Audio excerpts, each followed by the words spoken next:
தமிழ் தேடலின் வணக்கம். இன்றைய வகுப்பு மேல்நிலை 1ஆம் ஆண்டு பொதுத்தமிழ் இயல் 1 யுகத்தின் பாடல் கவிதை பேழை நாம் இன்றைக்கி பார்க்க போகிறோம். இந்த பாட்டை எழுதினவர் யார் அப்படின்னாக்க சு. வில்வரத்தினம் அவர்கள். வில்வம், வில்வம்னா என்ன தெரியுமா யாருக்காவது? வில்வம் என்றால் வில்வ மரம்.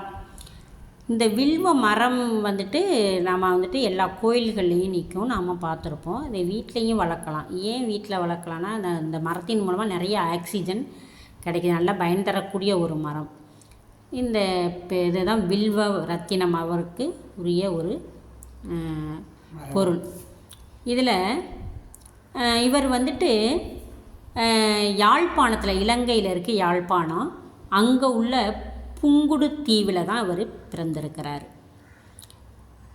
உயிர்த்தெழும் காலத்துக்காக அப்படிங்கிற தலைப்பில் இவருடைய கவிதைகள் 2001 வெளிவந்திருக்குது, தொகுக்கப்பட்டு வெளிவந்திருக்குது. இவருக்கு கவிதை எழுதுறது இல்லாமல் சிறப்பாக பாடக்கூடிய ஒரு திறனும் கொண்டவர். இதில் என்ன சொல்கிறாங்கன்னா, தன்னுடைய இனத்தையும் மொழியையும் பாடாத கவிதை வேறில்லாத மரம், கூடில்லாத பறவை. வேர் இல்லைன்னா மரம் நல்லா இருக்குமா? கூடு இல்லாட்டி பறவை போய் எங்கே இருக்கும் இல்லையா? அப்போது அதை யார் சொல்கிறா அப்படின்னா ரசு சம்சது அப்படிங்கிறவர் சொல்கிறாரு. அடுத்ததாக இந்த பாட்டினுடைய நுழையும் முன் ஆயத்தமாக என்ன சொல்கிறோம்னா, மொழினாக்கவே என்ன? மனித இனத்தினுடைய அடையாளம் தான் மொழி. மனித இனத்தினுடைய அடையாளம், மனித இனத்தின் பரிணாம வளர்ச்சி, இதுக்கெல்லாம் அடையாளமாக விளங்குவது என்னன்னா நம்முடைய மொழி தான். தாய்மொழி தமிழ்மொழி. இந்த தமிழ்மொழி சங்ககாலம் எங்கே அமைச்சாங்கன்னா மதுரையில். அப்போ சங்ககாலம் தொடங்கி இன்றைய காலம் வரையும் உயர்தனி செம்மொழியாக செழித்தோங்கி இருக்கிறது. உயர்தனி செம்மொழியாக இந்த தமிழ்மொழி செழித்தோங்கி இருக்கிறது.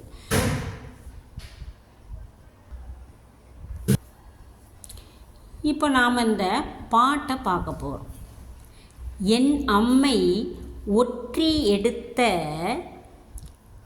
நெற்றிமண் அழகே வழிவழி நினதடி தொழுதவர் உழுதவர் விதைத்தவர் வியர்த்தவர்க்கெல்லாம் நிறைமணி தந்தவளே, உனக்கு பல்லாண்டு பல்லாண்டு பல்லாயிரத்தாண்டு பாடத்தான் வேண்டும். காற்றிலேறி கனை கடலை நெருப்பாற்றை மலை முகடுகளை கடந்து செல்லெனச் செல்லுமோர் பாடலை கபாட புறங்களை காவு கொண்ட பின்னும் காலத்தால் சாகாத தொல் கனிமங்களின் உரமெல்லாம் சேர பாடத்தான் வேண்டும். ஏடு தொடக்கி வைத்து என் நம்மை மண்ணிலே தீட்டி தீட்டி எழுதுவித்த விரல் முனையை தீயிலே தோய்த்த திசைகளின் சுவரெல்லாம் எழுதத்தான் வேண்டும் எழுகின்ற யுகத்தினோர் பாடலை. இப்போ நாம் இதில் கடைசியாக பார்த்தோம் பார்த்தீங்களா, ஒரு 5 லைன். இதுதான் நமக்கு மனப்பாட பாட்டாக இதில் வருகின்றது. ஏடு தொடக்கி வைத்து எண்ணம்மை மண்ணிலே தீட்டி தீட்டி எழுதுவித்த விரல் முனையை தீயிலே தோய்த்த திசைகளின் சுவரெல்லாம் எழுதத்தான் வேண்டும் எழுகின்ற யுகத்தினோர் பாடலை அப்படிங்கிறத நீங்கள் நல்லா மனனம் செய்து கொள்ள வேண்டும். இப்போ இந்த பாட்டிற்குரிய பொருளை நாம் தெளிவாக பார்க்கலாம். என் அம்மை என்றால் யார்? என் அம்மைன்னா என் தமிழ் தாயே. நாம் தமிழ் தாயை தான் என் அம்மை அப்படிங்கிறோம். ஒற்றி எடுத்த நெற்றிமண் அழகே. ஒற்றி எடுத்த நெற்றிமண் என்னது? நம்ம விரலால் தொற்றி எடுத்த நெற்றியில் இடப்பட்ட திலகம். நெற்றியில் இடப்பட்ட திலகம் போல் அழகாக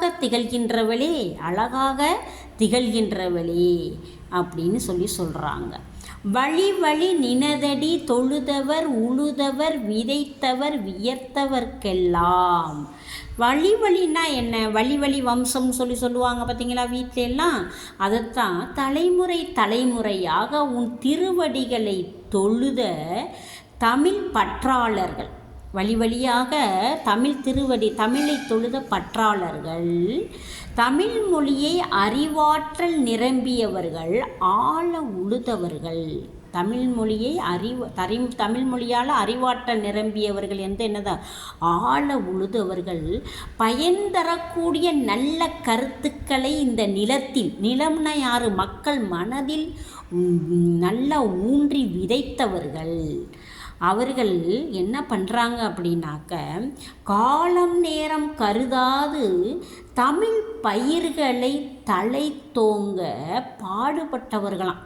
வியர்வை துளிகள் வெளிவர வர தலை தோங்க பாடுபட்டவர்கள். இப்படிப்பட்ட தமிழ் பெருமக்கள், நிறைமணி தந்தவளே உனக்கு பல்லாண்டு பல்லாண்டு பல்லாயிரத்தாண்டு, இப்படி தமிழ் பெருமக்கள் அனைவருக்கும் எண்ணற்ற இலக்கிய செல்வங்களை தந்தவளே, பல ஆண்டுகளும் அதற்கு மேலும் பல்லாயிரத்தாண்டுகளும் நீ இந்த உலகத்தில் வாழ வேண்டும் அப்படின்னு சொல்லி பாடுறாங்க. அடுத்ததாக இப்படித்தான் பாட வேண்டும். காற்றிலேறி கடலை நெருப்பாற்றை மலை முகடுகளை கடந்து செல்லென செல்லுவோர் பாடலை, சுழன்று வீசும் எதிர்ப்பு காற்றை தாண்டி தடுத்து நிறுத்தும் அலைக்கடல் நெருப்பாறு போன்ற சக்திகளை வென்று என்ன சொல்கிறாங்கன்னா, தமிழ் கடந்து செல்லட்டும் என்றும் காலத்தாலும் அழிக்க இயலாதது என்று சொல்லி பாடத்தான் வேண்டும் அப்படின்னு சொல்கிறாங்க. காற்றிலேறி கடலை நெருப்பாற்றை மலை முகடுகளை கடந்து செல் அப்படின்னு சொல்லிட்டு சொல்கிறாங்க.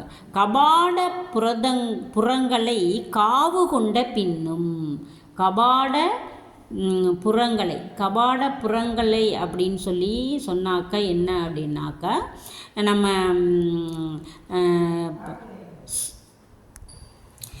இப்போ கனிம வளங்களையெல்லாம் நிறைய வெட்டி எடுத்துக்கிட்டு இருக்காங்க பார்த்தீங்களா. நம்ம கனிம வளங்கள்னால் என்னது, பாறைகளையும் மணல்களையும் வெட்டி எடுத்து நமக்கு கனிம வளங்கள் இல்லாமல் ஆக்குறாங்க பார்த்தீங்களா.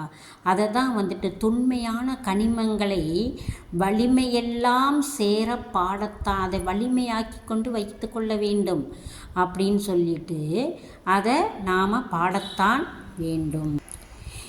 ஏடு தொடக்கி வைத்து என் நம்மை மண்ணிலே தீட்டி எழுதுவித்த விரல் முனையை தீயிலே தோய்த்த திசைகளின் சுவரெல்லாம் எழுதத்தான் வேண்டும் எழுகின்ற இகத்தினோர் பாடலை அப்படிங்கிற ஒரு மனப்பாட பாட்டு.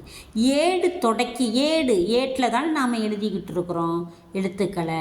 அதை மண்ணிலே தீட்டி அப்போது நம்ம ஒரு குழந்தை பள்ளிக்கு வரும் பொழுது நாம் அந்த குழந்தைக்கு எழுத்தை கற்றுக் கொடுக்கும் பொழுது எதிலே, மண்ணிலையும் நெல்லிலையும் தான் என்ன சொல்கிறோம், முதனாக தானியங்களில் தான் நாம் எழுத பயிற்றுவிக்கிறோம் இல்லையா.